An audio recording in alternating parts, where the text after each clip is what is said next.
Welcome to Scaling Impact, where we decode how entrepreneurs are harnessing the power of the UN Sustainable Development Goals to create remarkable and impactful businesses that drive transformation on a global and local human scale. We explore how sustainability is elevating our human consciousness and catalyzing us to create within constraints. We decipher why now is the biggest entrepreneurial opportunity since the dawn of industrialization and what leaders and entrepreneurs can do to harness the winds of change.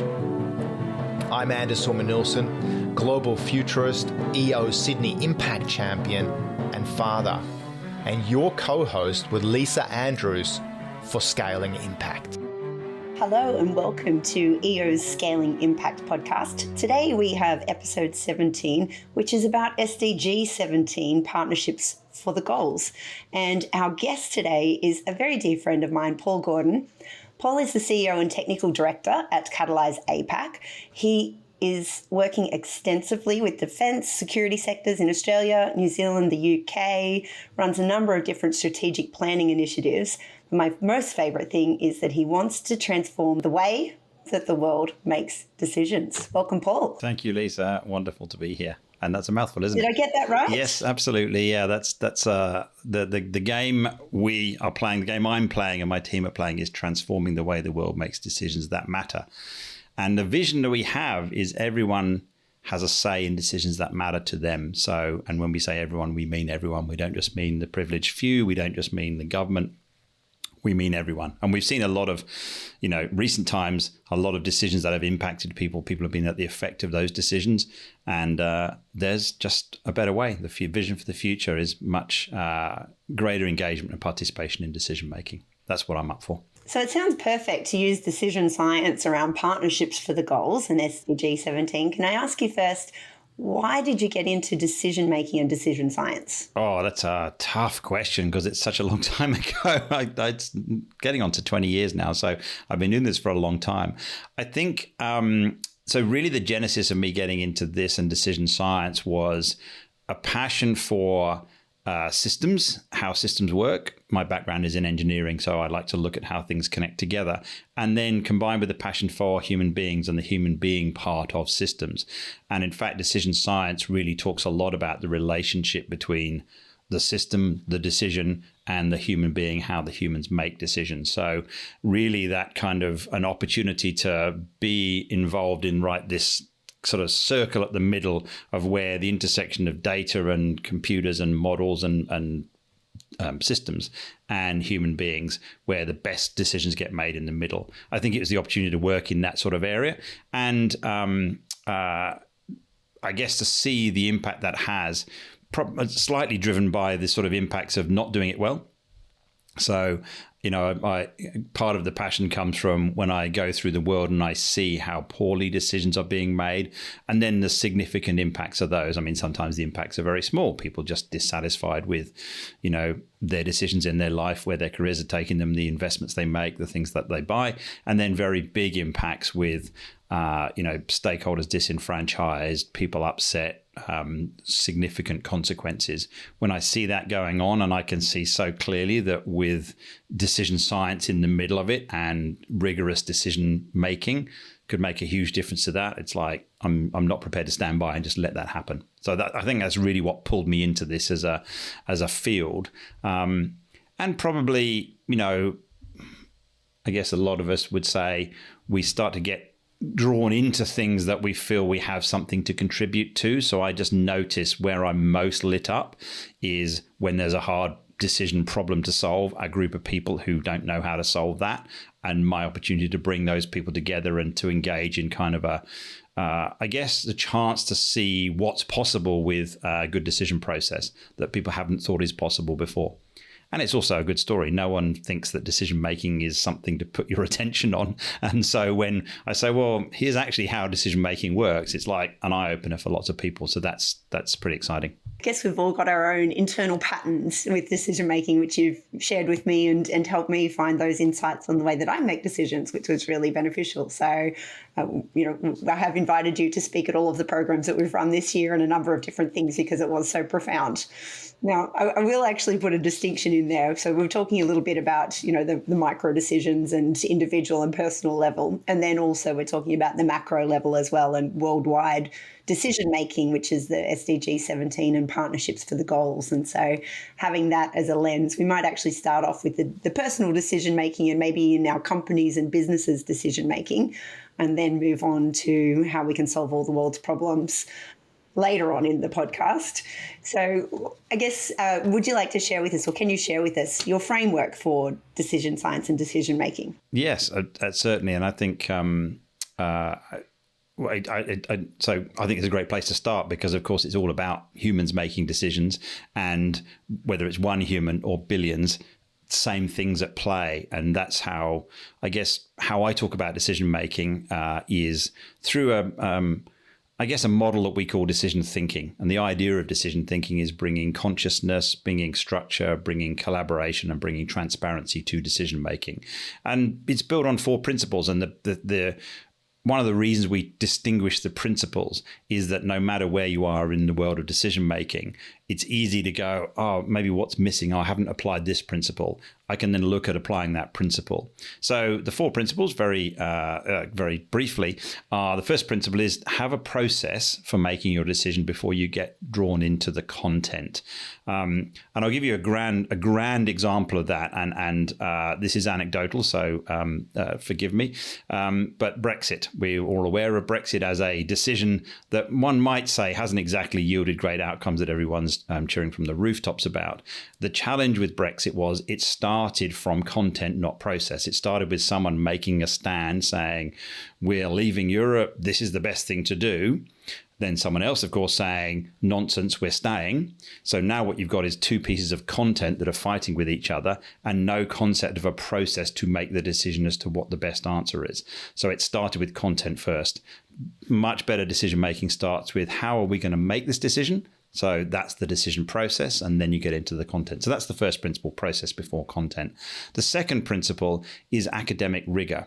And I like to think of academic rigor sometimes looking like this and sometimes looking like this. So it might be the world of decision science and economics and statistics and data science and human science, psychology, sociology. It might be the world of that you need to bring to bear on a decision, especially a grand challenge decision or a global decision. And it might be simply making sure that when I add up my numbers in my little matrix I've made to decide which thing I want to buy, that I use actually valid mathematics, which often doesn't happen. People give numbers to things and then don't respect how those numbers should be used. So academic rigor allows us to stand confidently behind our decisions. So that's the second principle.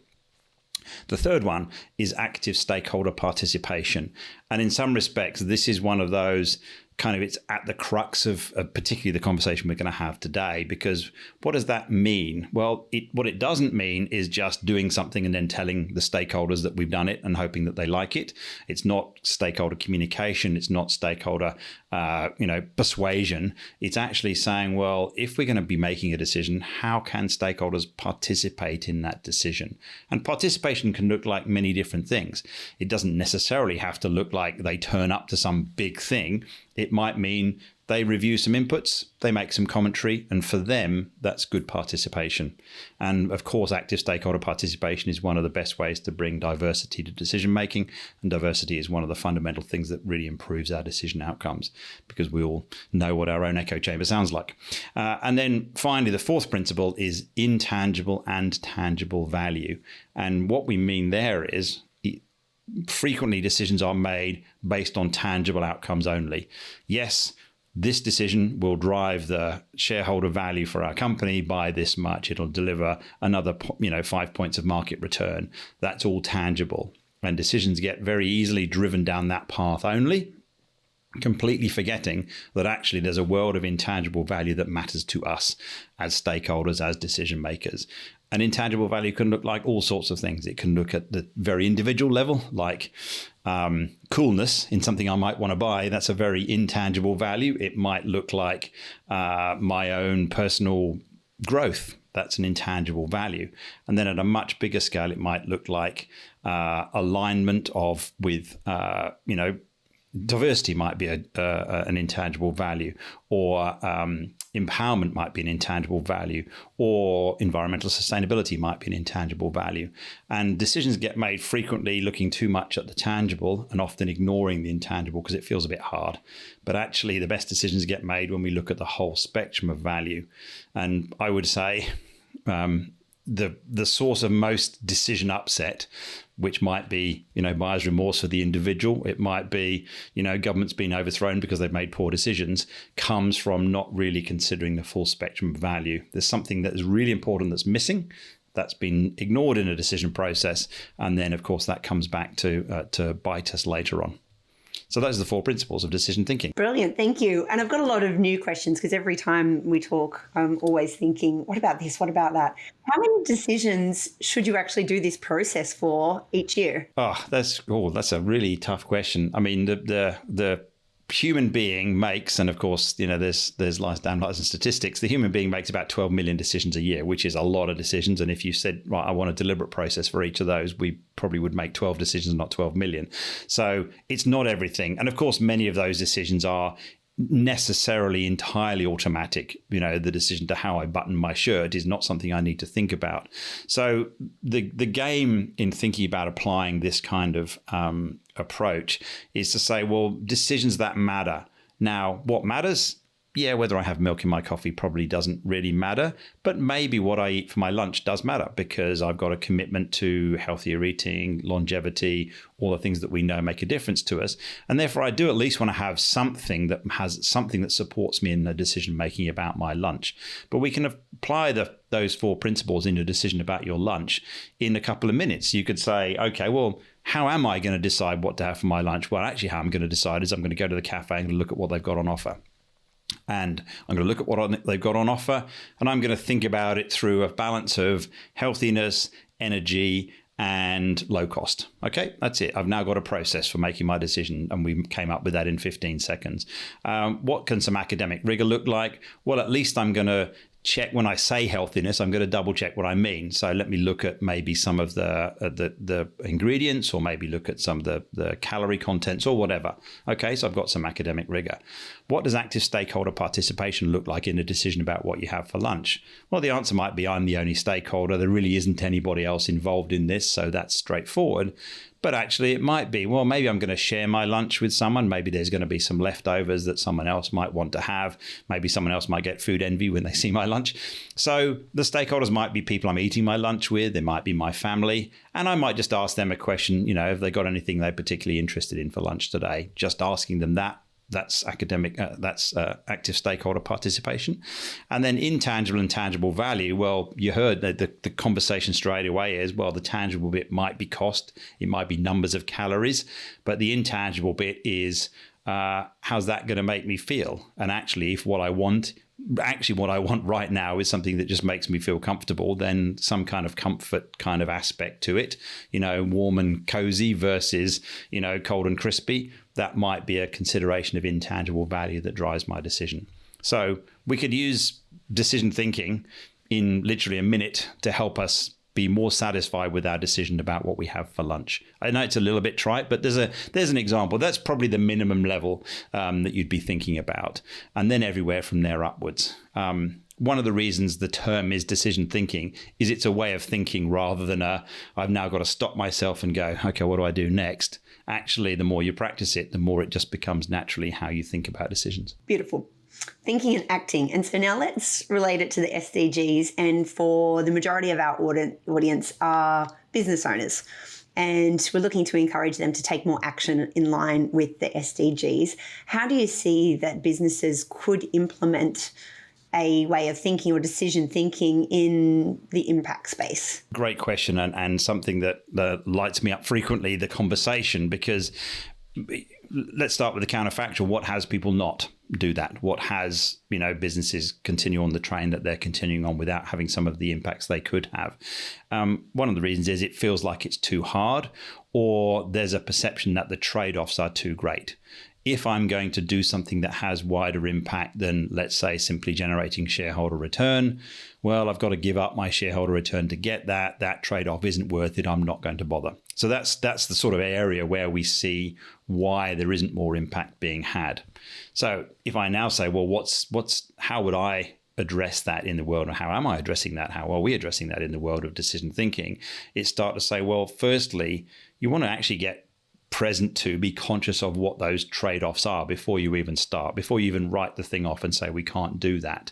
And often, if we just look in the realm, I don't want to diminish it. If we look solely in the realm of impact, so ESG contribution, we know that there are trade-offs. So if I might need to spend some more money to improve the environmental performance of my plant, let's say I've got some kind of business that has plant, and I'm going to spend some money to improve the environmental performance of that, there's a trade-off between the investment and then the environmental output. And the investment, of course, then ties directly to my business performance, my profitability. Do I really want to make that trade-off or not? Well, decision thinking says, let's at least make that trade-off consciously. Let's actually understand what is the investment and what is that environmental return. So as soon as we start to bring some structure to our decision making, we can first and foremost say, let's be conscious of all these trade-offs. Now at least have a basis for making those trade-offs, and then good decision process will be the basis. Another thing is, and I guess back to my comment about intangible and tangible value, one of the things that leads to such dissatisfaction in decision making is we make some decisions. Someone says, actually, it's too expensive. We're not going to do it. We'll keep running away with our inefficient plant or our plant that's burning fossil fuels or whatever. Yet why is the company feeling not so good about itself? Why are staff not engaging so strongly? Why are customers kind of maybe looking elsewhere, pushing us harder on price? Well, one of the reasons might be because they know we've made a decision that actually making more profit is more valuable to us than perhaps having an environmental impact. And so being visible of that intangible, tangible trade-off and what our stakeholders now think, and therefore the impact it has on them, can start to help us say, well, actually, I can make maybe more conscious decisions here. So a good decision framework will bring all those things together, and they need to be and I guess this is the point I nearly took myself off track in making. I'm good at that. Is that it's the things that matter to us and our stakeholders that we need to allow for in our decision making. Now, it's okay if an organization says, yeah, frankly, impact, whatever, that's for somebody else to deal with. My job is just here to make the best widget for the lowest price and make a ton of money. That's okay if that's a conscious choice and that's what they're doing. Now, we know that's not our commitment, but that might be their commitment, and that's fine. And in fact, actually, if you take that organization and then try and make them make decisions that deliver better impact, they're probably going to be dissatisfied, and probably they might not do what they do anymore. So that might not be helpful.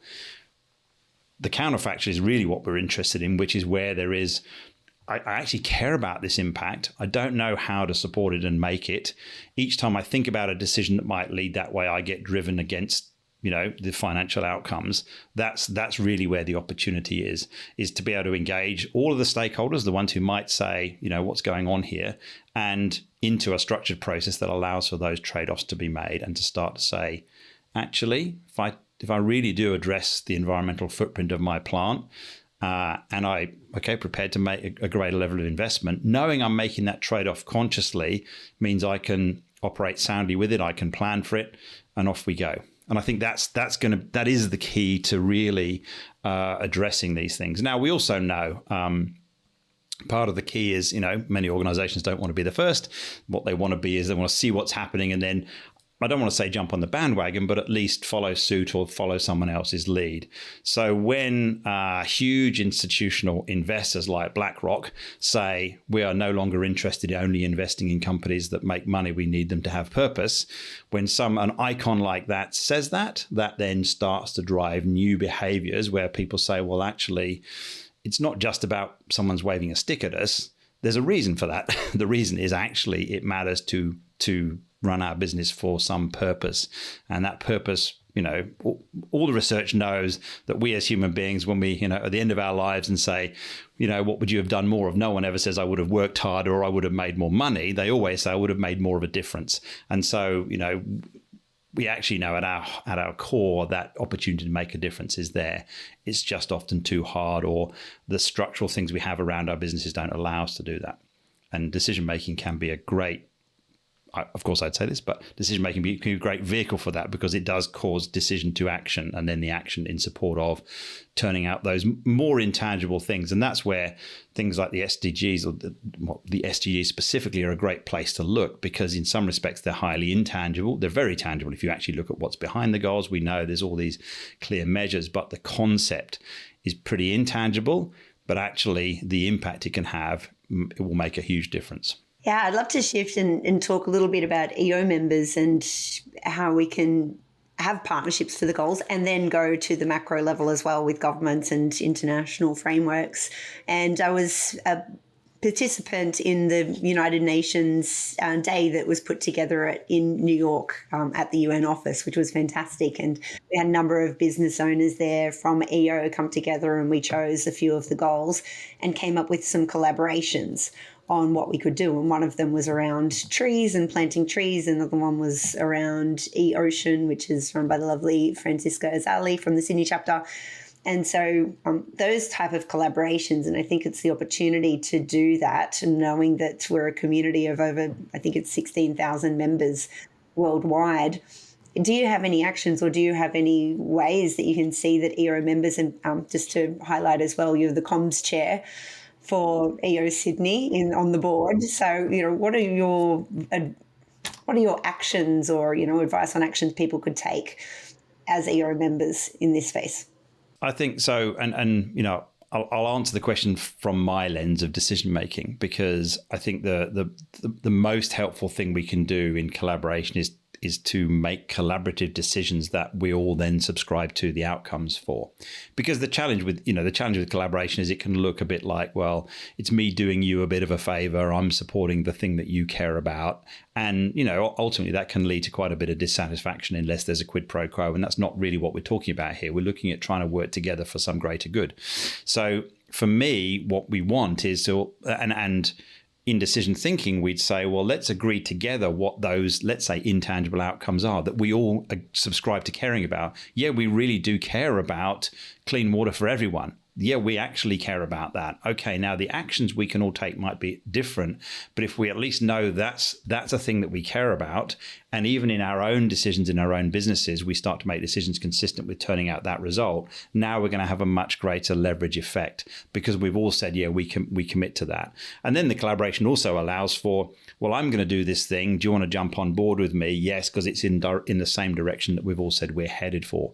So what I'd say, I guess, actions to take would be to get together. So these sub-communities, things like e-ocean, are great because it's a specific sub-community of a certain level of interest. We know people are passionate about what can I do about that, and often paralyzed in, I don't know the action I can take. Plus, of course, the human condition called, well, my action's only a bit little. Does it really count? Maybe I won't bother. And what we always know, of course, is tiny little incremental actions will make the biggest difference. So there's a get together in sub-communities, have that sub-community have a very clear, here's the value that we're out to impact on the world. We're all lined up behind that value, and then have individuals go back and look at what they're doing and make decisions through that common lens that we as the community, as the sub-community, say are the values. That's what I'd say, because then it gives people an access to taking action that turns out the big result, but it's taking action that's also consistent with who they are. Again, action will get taken when it's easy action to take that turns out the big result, rather than us having to turn our ship around. Has that kind of answered your question? It does. And I think it's just the more we encourage action, and I think it's getting a lot easier now that more people are on the internet and working online and through Zoom. So certainly encouraging to think about the outcome. If you think about the way that, clean water, for an example, or even world hunger, we know that 1 billion people go to bed with food insecurity every night, and yet 30% of the world's food is wasted. So it's not a food problem, it's a distribution problem. And I think those things, certainly rallying around a goal and deciding a process, and it's very cool to be able to think of how we can actually do that and have an impact through EO. Definitely. And I think, just hearing you say that, I think exactly that, relating the macro decision called, how do we end world hunger? What does that look like? making sure that the micro decisions I'm making are consistent with that. So that alignment between decision making up here and decision making down here is what's going to make a difference. It's almost like those 12 million decisions, that the framework around it and consciously making 12 could make a huge difference in that. And it's our collective action that makes the biggest difference. And I know that you're big on moonshots as well. It'd be interesting to have all the EO members dedicated and I guess announce and share what their moonshot is, so that you could actually group together what those moonshots are, because I'm sure there's a number of partnerships in that, which I think Web3 technology will help do as well. But we won't go into Web3 today, because we've still got stats around SDG number 17. And so let's think about some of those stats for SDG number 17. And, I was even just looking around the sub-targets. 17.1 is strengthen domestic resource mobilisation, including through international support to developing countries to improve domestic capacity for tax and other revenue collection. And, I sort of think about these big ones. Am I allowed to ask you about the work that you do with the governments, and are you allowed to share how the decision process works with some of these things that relate to the SDGs? Yes, yeah, you are, and I'll as of course and for everyone watching this, will know, of course, that necessarily some of the work that we do with the government has to be behind closed doors. But I can talk in general terms, and I can perhaps mention one or two specific things. So we work a lot with the federal government trying to make decisions, certainly at the Australia-wide level, and the same in New Zealand. I have a New Zealand office. We have similar work at the New Zealand-wide level.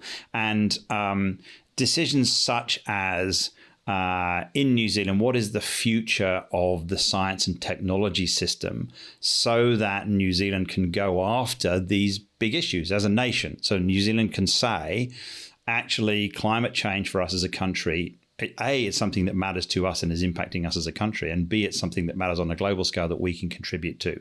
So how would we say that as a top research priority for the whole of New Zealand, such that we can then align the research and science and innovation system behind that to pursue that?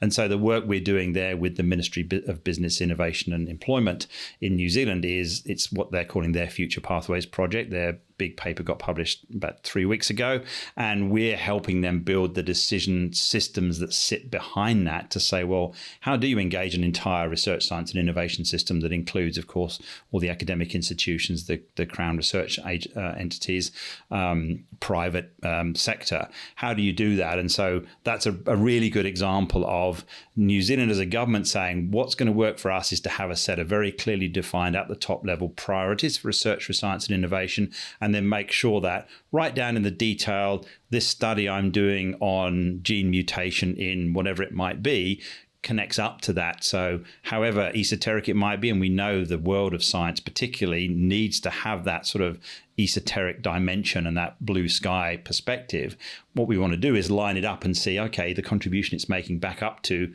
impacting climate change is something that we as a nation care about. So that's one example.